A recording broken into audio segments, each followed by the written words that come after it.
Please help me. I'm almost underwater. I can't get out. The voice you're hearing is Kathy Tiemann calling for help. The car is electric and it's already died. Trying frantically to get out of her car as water floods in. Rip the mirror off of your window and hit the window. It won't break.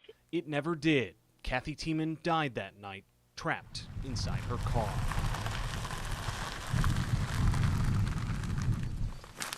I used to love places like this. The same thing happened to Mary Kay Kidwell's grandson, Trey. He lost his way in the dark and drove into this Franklin County reservoir. He, too, struggled to break free. He broke 3 door handles trying to get out. He, too, was trapped. He was just 17 years old. I'm sure if he were able to open or break a window, or if he knew to do that, he would have been able to swim to safety. We were just in disbelief, you know. I mean, this can't happen. How could this happen? The answer may lie here, inside the glass on your car. Most cars have side windows made of tempered glass, designed to shatter when it's hit. Our tests consistently proved that's exactly what it does. But a growing number of side windows are now being made with laminated glass. It's designed specifically not to shatter. Ford, Chrysler, Buick, GMC, and others have all started using laminated glass on side windows on some new models. Government studies show it improves safety during rollover crashes. But what happens if you crash into water? To find out, we mounted a series of cameras inside this car destined for the junkyard and brought it to Eagle Creek Reservoir. And with Pike Township fire divers standing by, we put it in the water. Ready? Watch as the car races down the ramp.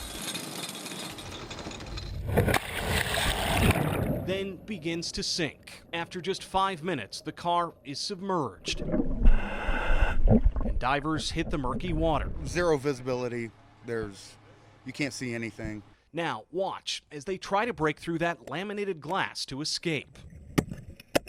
The diver pokes and jabs for more than a minute. Even this specialized punch tool does nothing. It's not until he breaks out a heavy knife that he's finally able to rip through. And even then, the hole isn't nearly big enough to escape through. You're not going to get through it. I've beat on these things underwater and they don't break. You're not getting through that window. Even on land, we can't break through.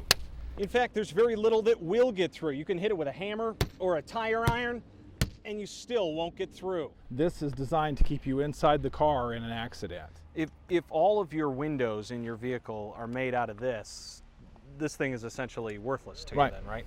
Right. It takes a heavy saw or a $700 specialized drill like this one. It's why experts say knowing what type of glass your car has could help save your life. Find out when you buy a new vehicle exactly what kind of glass that you've got in your car. This is Trey's bench. It's a simple solution that still haunts Mary Kay Kidwell to this day. To think that a 1/4 inch of glass was the difference between life and death for him. Right. Is that hard? Yes. Yes. Her hope now that Trey's story will help save others. I always feel Trey's spirit. I hope he's proud.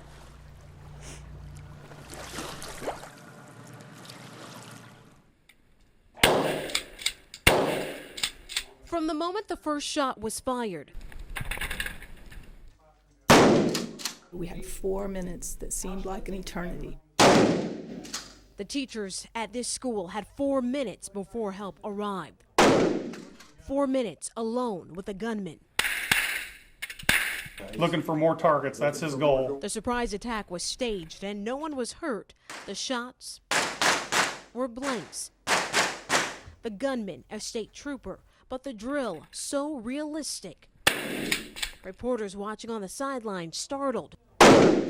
This training by state police showed school administrators the best 3 ways to defend themselves against an intruder. Run, hide, or fight. Police say run and get out as many people possible if you are near an exit. Second, lock doors so the criminal can't get in. In this case, And what this illustrates is the danger of one person following procedure. He got into one classroom, but because of the way the school's designed, it gave him access to 2. We all have emergency plans in place, but those need to be revised, reviewed, and tweaked, and not wait until the last minute when we're reacting. We are not under the assumption here that because we're a small rural community that something like this can't happen. This brought it home to us. Stay please! Stay please! Drop the gun! Drop the gun! Stay please! All right, cuff him. Roll him over.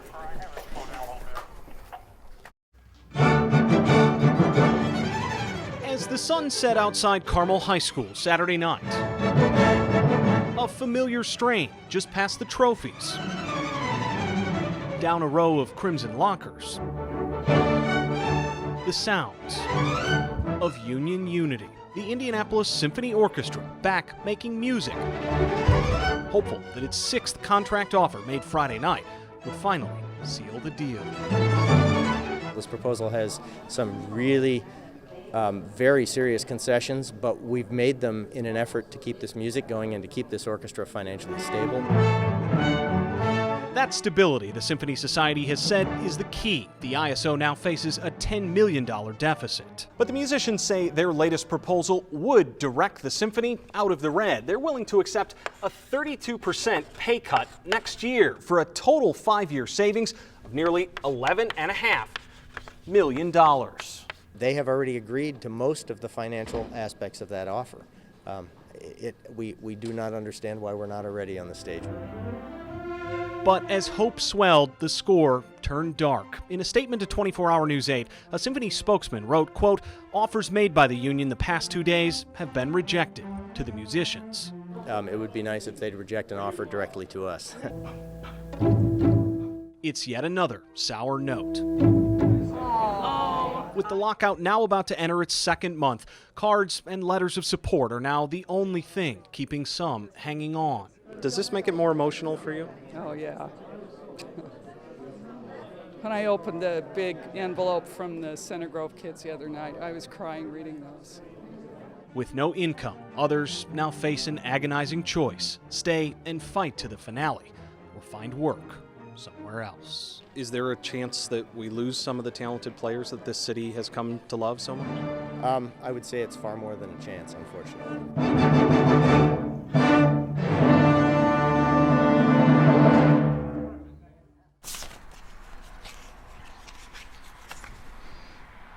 That's one of his baby pictures.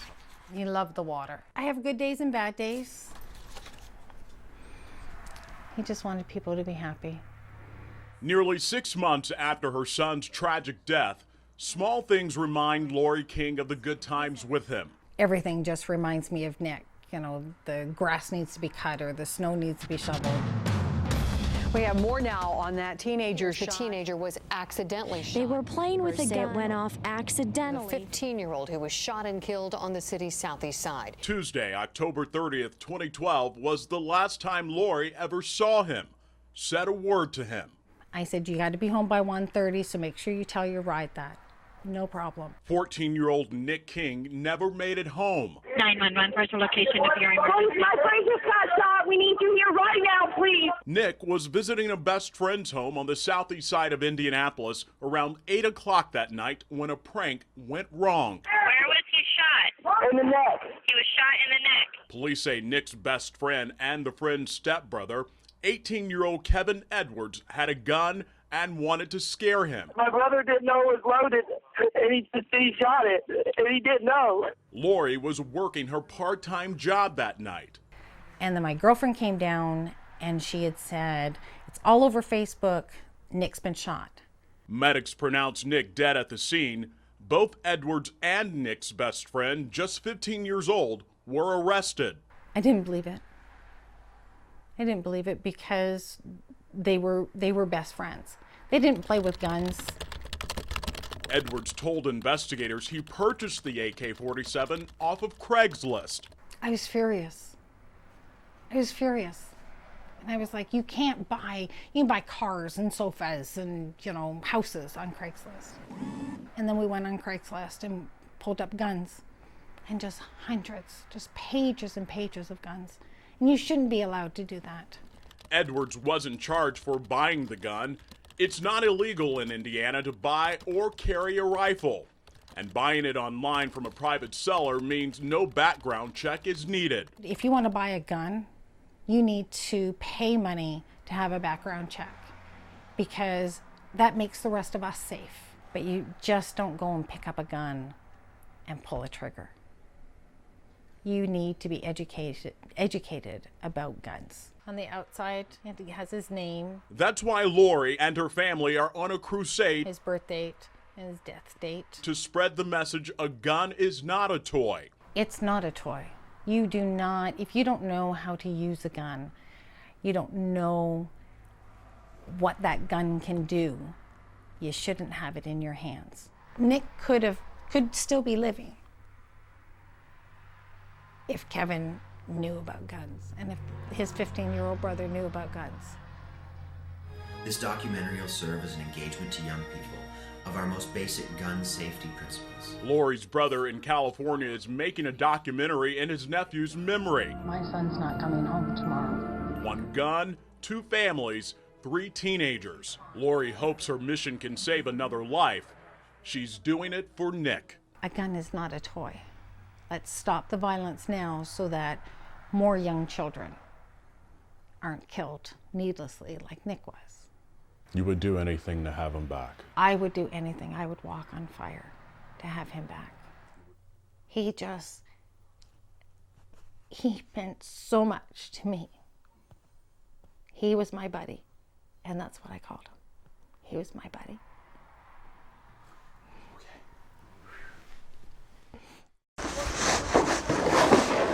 I mean, it's pretty tough. We've been at it about all morning since about 5 o'clock. Still ain't done. Probably won't be done until about midnight, to be honest. What's it been like out there all day? It's real sloppy, real cold. Ice hasn't been really too big of a factor, but it's just been wet, cold, windy.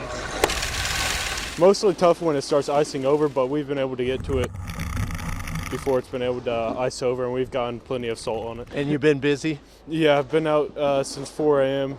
Just took a small little break, about like a 4-hour break, and then came right back out. Have you made some money? Yes, sir. Definitely have.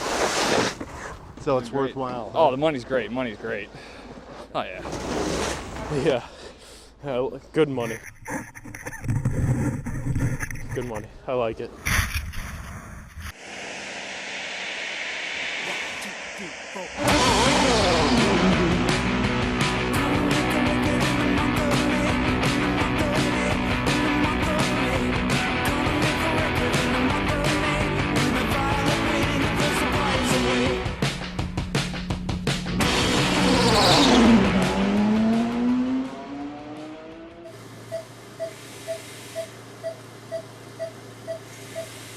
Machines are keeping 6-year-old Kalijah alive. She was born without a brain. It's a rare condition called hydrain encephaly. She does have a brain stem, which she operated off of miraculously for 6 years. 2 weeks ago, when she got a strain of the flu, Destroyed her lungs and dehydrated her to a point where it damaged pieces of her brain stem. no parent should have to bury their child. But that's the unfortunate reality for April Barrett. And when the time comes, she says she will not have the funds to give her daughter a proper burial. She doesn't have life insurance. Everybody turned me down because they said she was just too high of a risk to insure. But Barrett isn't the first or the last who will need help. Turns out the state requires each township to provide financial assistance for those who meet requirements. In Pike Township, where the family lives, funeral assistance for children ranges between $120 and $200. Help for cemetery costs range between $350 to $800. Cremation is much cheaper. This mother wishes she didn't have to plan a funeral. It was painful because when the doctor came to me and told me that there was nothing else that they can do, it hurt because Kalijah had been in the hospital before and just miraculously recovered. But for now, the quiet time is quality time for a mother who knows her little girl's days are numbered. I wish I could have her forever, but unfortunately that's not the case.